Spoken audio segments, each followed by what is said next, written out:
Hi, everybody. Today I'll be teaching about Edith Bolling Galt Wilson. You will learn about her background information and her importance in Woodrow Wilson's second term of presidency. Edith Bolling Galt Wilson was born in 1872 and was the seventh out of 11 children, 9 of which would live to adulthood.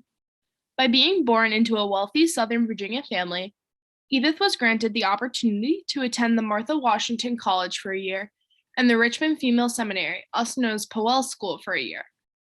In 1896, she married the wealthy jeweler Norman Galt, and they were happily married until he unfortunately passed away in 1908.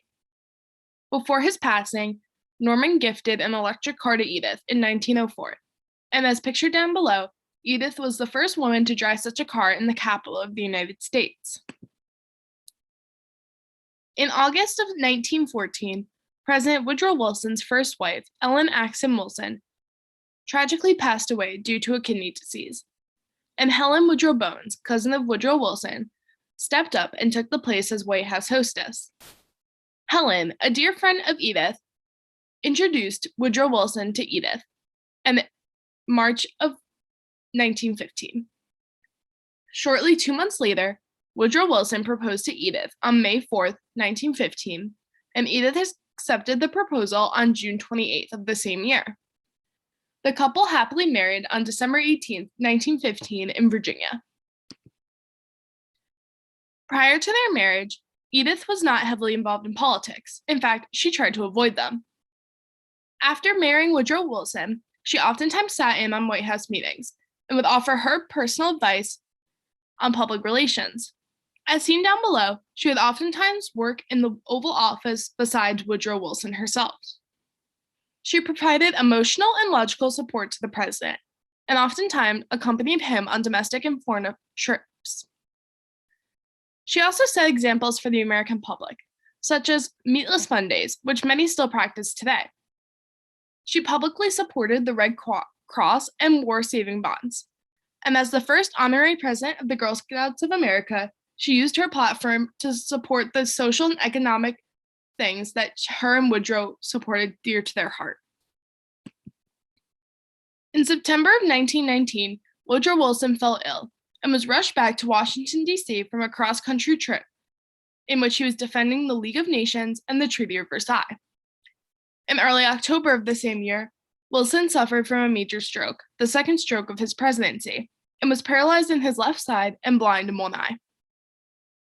They decided to hide the condition until October 6, 1919, when they finally told his cabinet and vice president what happened. The president's doctor, seen down below, Dr. Francis X. Dercum, recommended that Wilson stay in office and not resign. Resigning would have a bad effect on the nation and would harm the motivation for Wilson to fully recover. Dr. Dercum suggested instead that all political work should be run through Edith, and Edith assumed this odd position for the remaining 17 months of Wilson's second term.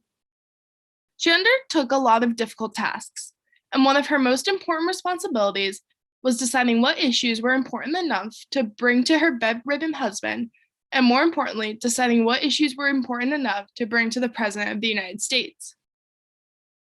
On October 22, 1919, the famous Volstead Act, which was an act regarding prohibition, was vetoed, and many wonder if it was truly Woodrow Wilson that vetoed the act or if it was secretly Edith. She underwent a lot of criticism, and many wondered if Wilson truly was ill enough to not be able to run the presidency himself, or if it was slightly staged so that he could have an easy way out of ruling and that Edith could take the position of the stewardship of the presidency. Later in the 1960s, the 25th Amendment was passed, stating that if a president is unfit to rule, falls ill in office, or if he passes away in office, that the vice president will step up and then the line of succession will go thus forward. Woodrow Wilson's second term ended on March 4th, 1921, and Edith Bolling Galt Wilson's first term ended on March 4th, 1921. Now that you know a little bit more about Edith Bolling Galt Wilson and more about the historical events that happened during this time period, you'll be assessed via Kahoot. So what do you guys think? Do you think we've had our first female president? Thank you for watching, and make sure to play the Kahoot.